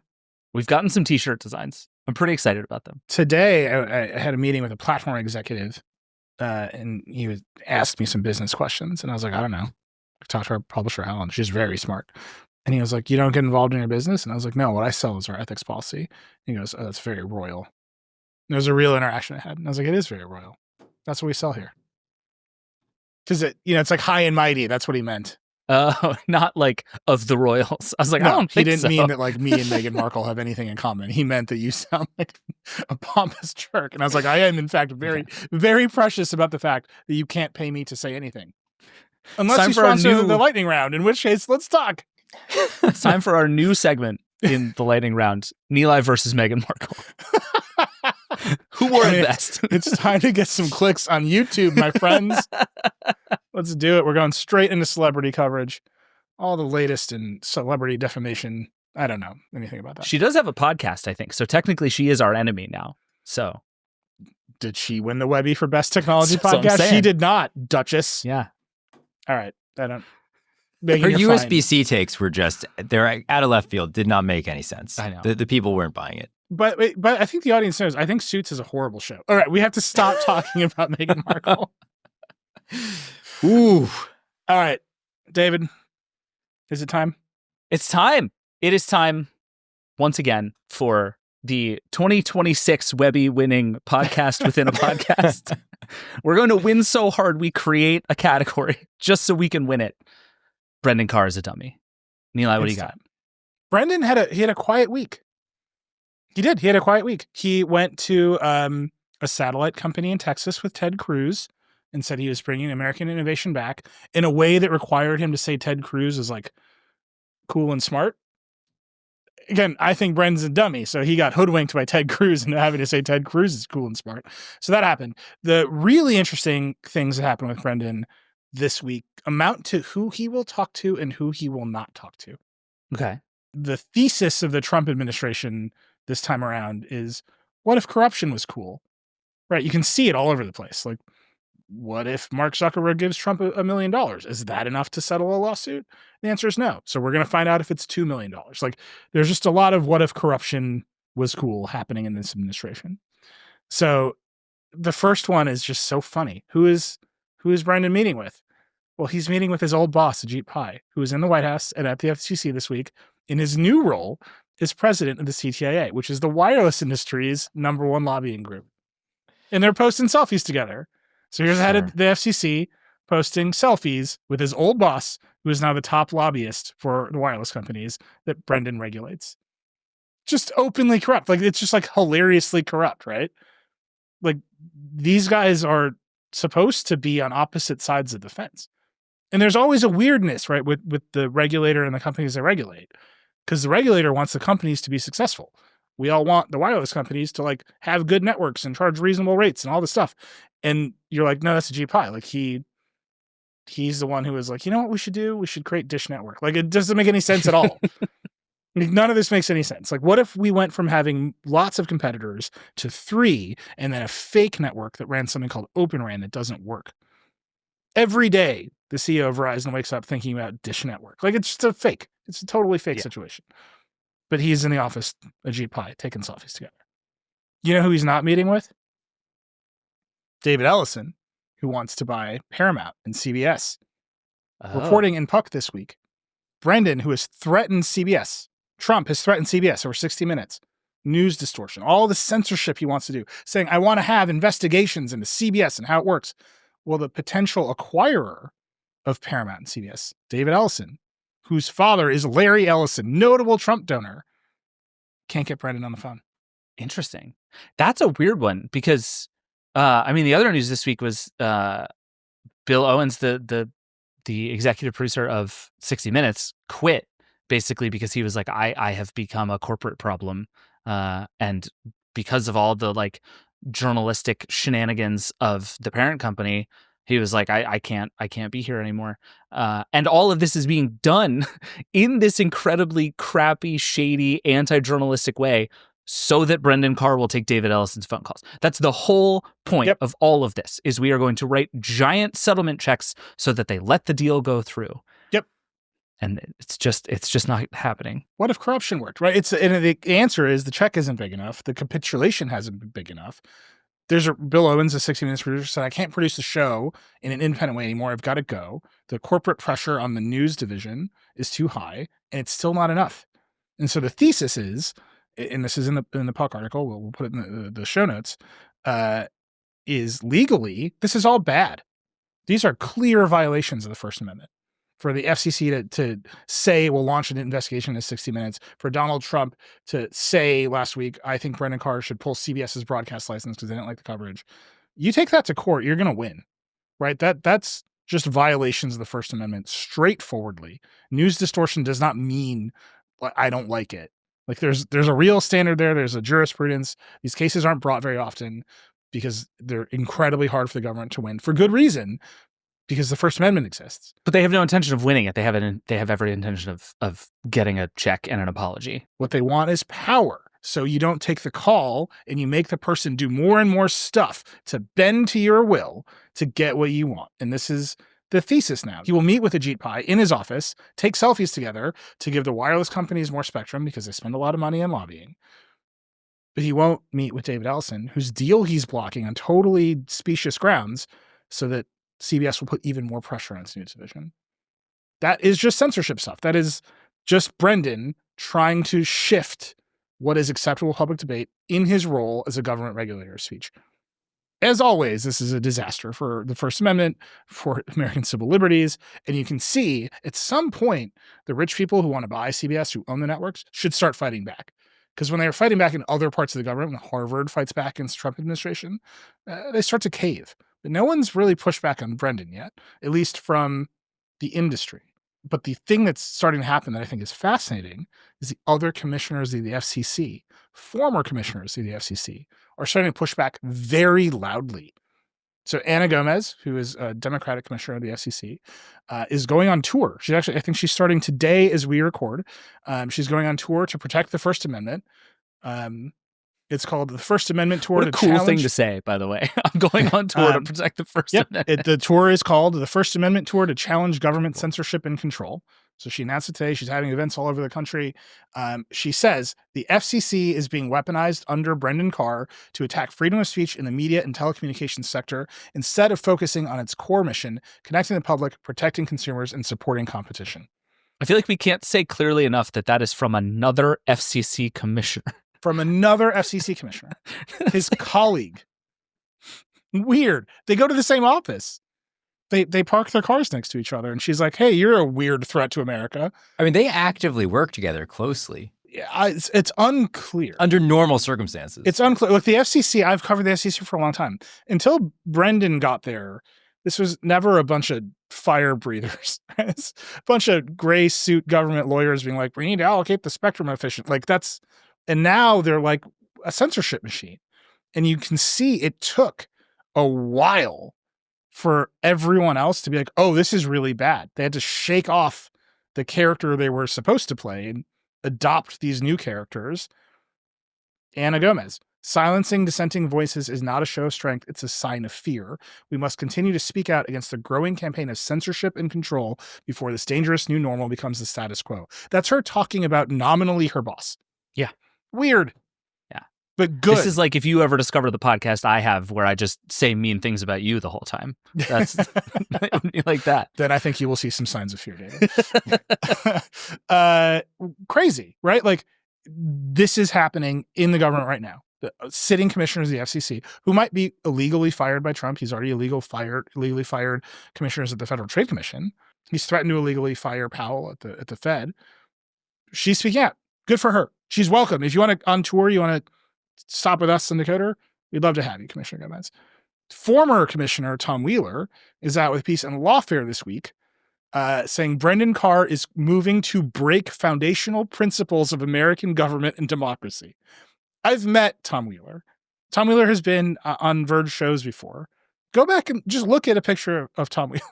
Like, look at him, watch his interactions with me as I push him on things. He is not you're going to break foundational principles of American government and democracy editorial writer. He is not a bomb thrower. He was a government regulator of spectrum. He came from the industry. People criticized Obama for revolving door hiring wheels. And here he is saying Carr's actions mark an unprecedented expansion of government intrusion into free speech and a direct assault on those engaged in promoting equal opportunity. They undermine the constitutional balance of power by bypassing co-equal branches of government to enlarge presidential authority through self-serving presidential decree. For a high-level bureaucrat, that is like screaming swears as loudly as you possibly can. again, I've known Wheeler for a long time. Just listen to him talk to me about anything in the past. Gaze upon him, perceive Tom Wheeler, and he's like, yeah, you're doing some dictator stuff, man. That's not normal. So there's some pushback against Carr this week. He was in Texas having to pretend that Ted Cruz is hip and cool. But I'm happy to see Commissioner Gomez and now former Chairman Wheeler really push back very loudly. And you can see it. It's starting to percolate throughout the media ecosystem. Again, there's a big Puck article. So yeah, the podcast within a podcast continues, but the battle is joined. As always, Brendan, you're welcome to join us here on America's favorite podcast within a podcast. If you are as cool as you think you are, you will join a podcast called Brendan Carr is a Dummy. Right? If you have it, if you have the juice, you would be on the show. You're also welcome on Decoder, during which I am much more polite. That seems less fun. I mean, look, dude, the CEO of Verizon Wireless was just on Decoder. He did not have to come on that show, but he's a fan. Had the best answer to the decision-making question I've ever heard. One of the worst answers to why did you kill net neutrality I've ever heard, but that's life. So look, it's equal opportunity. He has a really great process for making really bad decisions. Yeah. I love that. It was good. It's a good episode. I highly recommend it. We got into it. He's a listener. He's a Verge nerd. It was cool to talk to him. We disagree about that's fine. Brendan, you're welcome. It will maybe be less cool. Oh, also, by the way, in that Puck article, Brendan's wife, Michaela, she is the top policy person at Palantir. The MAGA universe, the MAGA extended universe continues to grow. There are only like 4 companies in this entire world, it turns out. All right, Brendan, you're welcome. Again, I think you're a coward, so you won't show up. And dummy. And so if you do, I think you'll lose. But you should come on. It'll be fun. We'll have a Bring good time. Ted Cruz. We'll have a great time. I've been dying to debate Ted Cruz. This is like one of those things like, what would you throw it all away for? And it's like yelling at Ted Cruz. All right, we need a palate cleanser, David. Can I interest you in a wood smartphone? Is that a good palate cleanser? Jeep, I think, is bringing back the wood Jeeps. Wood is back, man. We're doing it here. Yeah, because we can't import anything else. Right. We're just going to cut down more trees. Cut down America's and make smartphones. forests. That's great. Motorola came out with some new phones. I am torn on these. So it's 3 different flip phones, like the thing Motorola has been doing at the Razr. But the most interesting one is the Razr Ultra, which I would say essentially makes the same set of changes that the other new Razrs do, which is like, it's a little faster. It has slightly better like build quality, essentially. Like that's the thing Motorola sort of consistently is trying to get better at. It's just like how to make these things nice. But the Ultra has a wood back. It's $1,300. It is preposterous, and I love it so much. There's a really fun thing to do whenever this comes up, which is look at our own links of our own coverage about Motorola making wooden phones. And I'm just pointing out that in 2014, January 29th, 2014, David Pierce wrote a story about the Moto X called The New Retro, How Motorola Brought Wood Back, literally. And it's about the wooden back of the Moto X. And the first line, the lead. The terrible. I don't know how you and I chose this because I remember editing this story. But the lead of this story, the first sentence, not so long ago, wood was everywhere in the world of consumer electronics. It was. This is fact. And by not so long ago, I mean the mid-1970s. It's like I look at our own website, it's like a time capsule into like, what were we thinking? Jake, what do you think about this phone? Be with me on this, Jake. Well, there's a key feature that you failed to mention. By the way, the Motorola executive interview in 2014 was Rick Osterloh, who now runs Android and Chrome. So I was right, and so was he. That's all I'm saying. Yeah. Key feature you forgot to mention, exclusive to the Ultra, big upgrade possibility here, AI button on the side. Oh, no. So what kind of button are we talking about? I missed this. I need to look at pictures of this now. It's like your standard flavor button. It opens up some AI menu where you can maybe there's been a lot of noise this week about how Perplexity is going to come pre-installed on this thing. I think Perplexity was probably hoping everyone would, think this is a more serious integration, and not just care is the our word app you're is on the looking for. second screen when you open it up. Much potential there, I would say, in another world where Gemini didn't exist. But listen, I'm all for it. I love it. They also have an Alcantara. I don't know if I'm saying that right. Version. So really That's hot. greatest hits.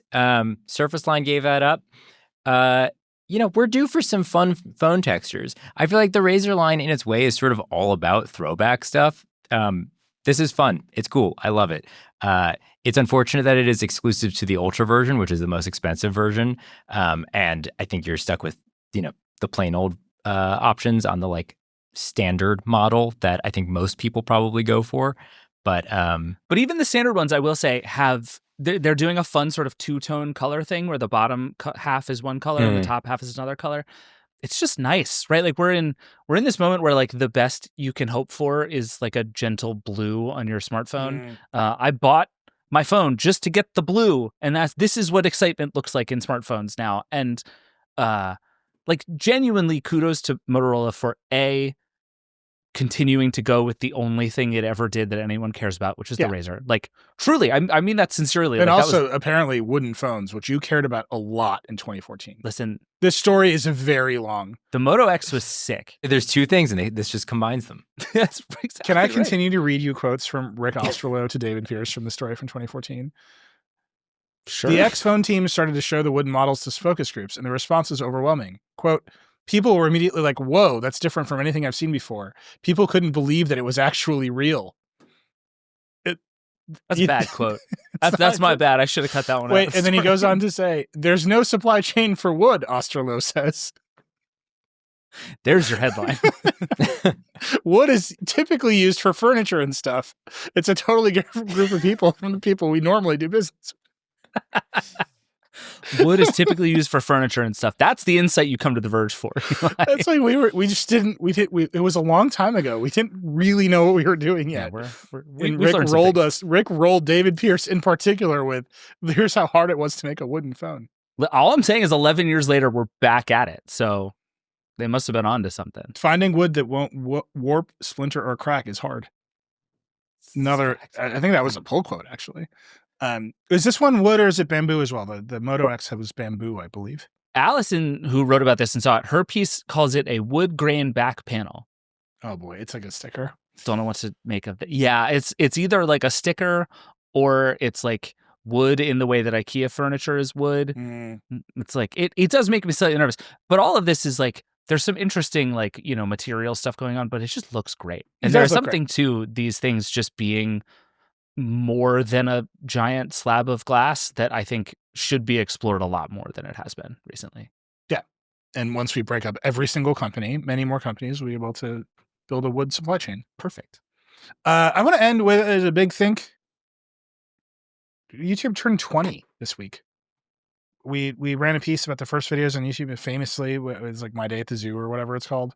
And David, you wrote about YouTube itself, and then YouTube TV is getting some changes, and it's all kind of the same story. Like, there's still just random clips of stuff, but it did eventually eat TV. It really did eat TV. So that was the where I started with the story was essentially trying to figure out like, what is YouTube now? Because the big change that happened at YouTube, or really over the last 2 or 3 years, is that it became mostly a TV platform. Like it is still viewed everywhere. It's still very popular, but it is like it is both in terms of how people watch YouTube and how YouTube conceives of itself. It is mostly a TV platform now. And I just think that's fascinating. So I talked to a bunch of people across the company about like YouTube's conception of itself and tried to understand just sort of like what makes this thing go. And landed on essentially this is not a reference anyone is ever going to remember, but there's this very famous Matt Taibbi story in Rolling Stone about Goldman Sachs, where he described Goldman Sachs as, I'm paraphrasing, but a vampire squid that jumps on the face of anything that smells like money. And that's YouTube, but for content and in a much less like society destroying way. But this company is fascinating. Like I talked to the people there who do the TV stuff and the people who do the gaming stuff and the people who do the creator stuff. And overwhelmingly, like if you just think of YouTube as like an insatiable content machine that just, it will take anything that is content, however broadly you want to define that, and it will put it into an algorithm that is very good at figuring out what somebody is going to want and then stick it in front of you. That is like like you talk about Google flywheels, that is Google's best flywheel right now. It is unstoppable, and it is working way beyond anything I realized. I think it's so interesting to be talking about this right after we discuss the Meta trial, because Facebook turned 20 last year. YouTube turns 20 this week. And if you just look at the cultural trajectory of those two platforms, they could not be more different. That's so true. YouTube, I don't know that you necessarily call YouTube a social platform exactly, but I think it is probably at a stronger place than it's ever been in many ways.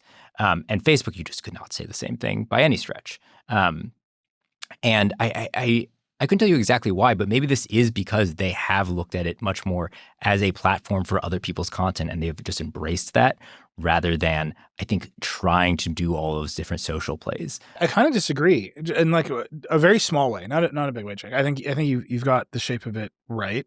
YouTube is a social platform in that you as a user are meant to be in the comment section. You are not meant to be in the video box. There was a weird period where they thought you were. Everyone was supposed to be uploading videos to YouTube, right? Like you can go, you like search file names from a specific period of time, and you get everybody's iPhone videos because they thought it was just a general sharing platform.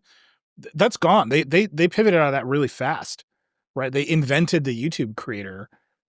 Taylor Lawrence has a great history of where that word came from. It came from the advertising industry, actually, and MCNs, like multi-channel networks.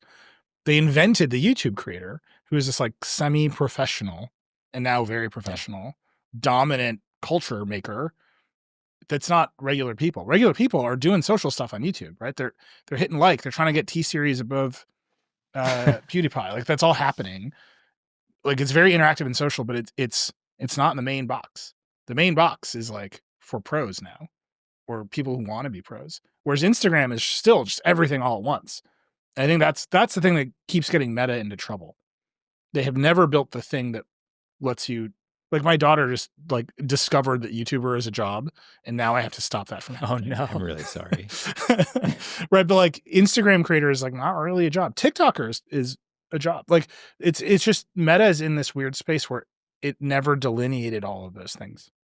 Well, yeah, and I think I remember when Threads was first launching, Adam Mosseri was talking about, there's something in the design of the app where like the reply and the original post look the same, and that's actually really important in an app like Threads or Twitter. And to your point, Nilay, YouTube never ever tried to do that. It always had such a clear hierarchy of who you are and where you are on the platform. And I think the thing that has made TikTok interesting is that it has found the middle ground there that actually works for people, right? Like the duets and the stitches, and they have really forced YouTube to be reactive to that. But like Jake, to your point, what most people want, the vast majority of people want, is to mostly consume and like maybe very lightly participate. And YouTube hit that formula early on and then never ran away from it.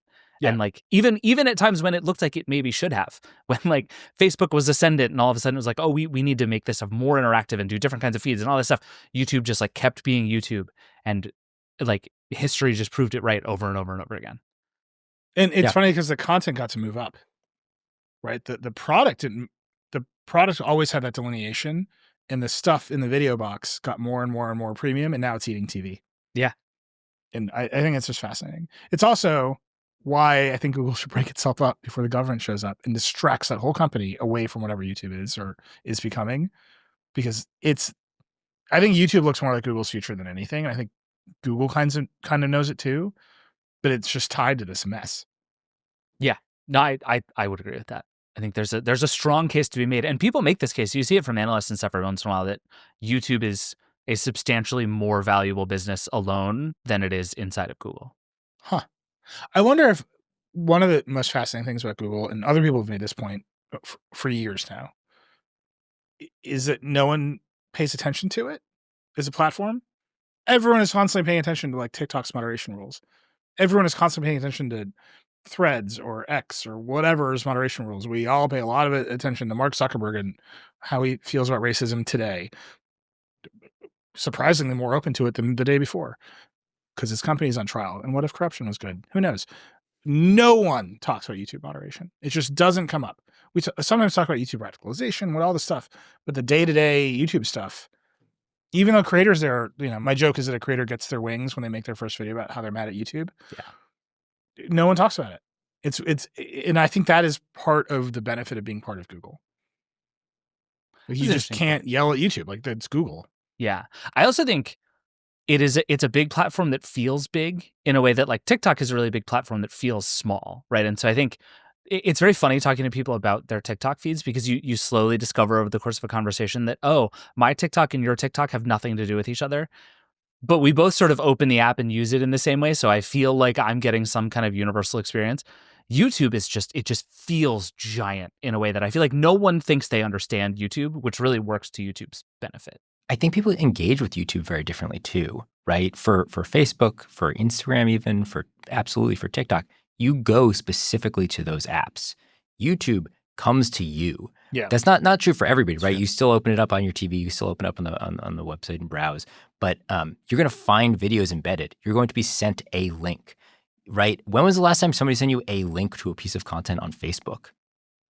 Like that wasn't a spammer. Like, I mean, I send people spaghetti Jesus all day long. What are you talking about? Dude, it's so funny. I asked a bunch of people at YouTube about that because I posed to one of their engineering people that like my theory of the case for YouTube is that it is a very good video player that is easily embedded across the internet, and for some reason no one else has figured out how to do that. And the guy kind of hemmed and hawed, and he gave me a good explanation for why that's not the whole answer, and a lot of his answer is actually in the piece. But then I was like, but explain to me why no one has done a good enough, like why aren't embeds as good as YouTube's? And he was kind of like, I don't know, it's weird. It's like you can't do it with music. Like there are no music embeds anywhere on the internet that are as good as YouTube music videos, which is hugely powerful for YouTube. And you just poke at that across everything. And it's like the fact that none of these other platforms have invested in, like you said, Jake, that sort of experience I have somewhere else that I interact with this content is just weird to me. And YouTube is ubiquitous that way. Well, it's still connected to all the Google stuff because YouTube is part of Google, which wants the web to be good, which invests in big web containers that its crawlers can see, that are interoperable across different browsers, all the web stuff fed into YouTube. Whereas I think if they didn't have that pressure, they might be more closed, like all the other embeds. Yeah, that's a fair point. Yeah. I will say, I think it was either TikTok or Instagram that after we launched our redesign, they made their embeds behave better. I was like, these embeds are too tall for our design, and they were like, I don't remember which one it was. They were like, I think it was Instagram. They're like, oh, that's bad, but no one uses these embeds, so we never got this feedback. Weird. All right, that's it. I feel like I've asked for a lot of emails from people. Send us your party speakers. Tell me if you would buy Chrome and how much you would spend on it, and then tell me about YouTube. I'm just sort of dying to know. Like everyone has a different YouTube, right? We're 20 years in. I have friends who only watch YouTube. They don't have streaming services. They just watch YouTube. Wait, okay, real quick before we go, let's just do this. If you were to go to youtube.com right now, what would it show you? Jake, you go first. Oh, it's all chess videos and Bon Appetit cooking content. Oh, okay. Like chess tutorials or like Magnus Carlsen like being cool? Oh, it's both. Okay. Yeah. It's like play-by-plays. It's hugely embarrassing. I'm so sorry. I love this for you. Nilay, what's yours? Oh, I've turned off all the tracking. It doesn't show me anything. It just begs me to turn the tracking back on. You That's get smart. just it's like Wow. the one line of text. They've started. I think they've realized that this was working too well, so they started flashing recommendations and they take them away and say your tracking is off. And it's like, yeah, I know. It's like I'd love to But show when you I had the these videos, tracking, but it was I a can't. lot of it was in the COVID era before I turned the tracking off. It was a lot of I don't remember the channel. A guy who restores things. But you would like take an old drill and like sandblast it and repaint it. And I found this very calming. I was like, I need projects to come to a conclusion because nothing in COVID felt like a conclusion. So I would just watch this guy. He's like, I fixed this hand mixer. I'm like, you did it. It was very good. That is really good. Mine, I just went to youtube.com and mine is, I would say a mix of female singer-songwriter music videos, which there's a lot of right now, soccer highlights, and Parks and Rec compilations. Very good. That's my solid. YouTube right now. Yeah. I watch an embarrassing number of our videos on YouTube, I will say. It's very fun. All right, that's it. That's Vergecast. Send us notes. Want your feedback. If you see a party speaker, think to yourself, is this enough? And then email it to me. That's it. That's Vergecast. Rock and roll.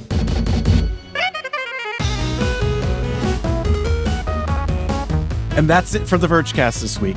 And hey, we'd love to hear from you.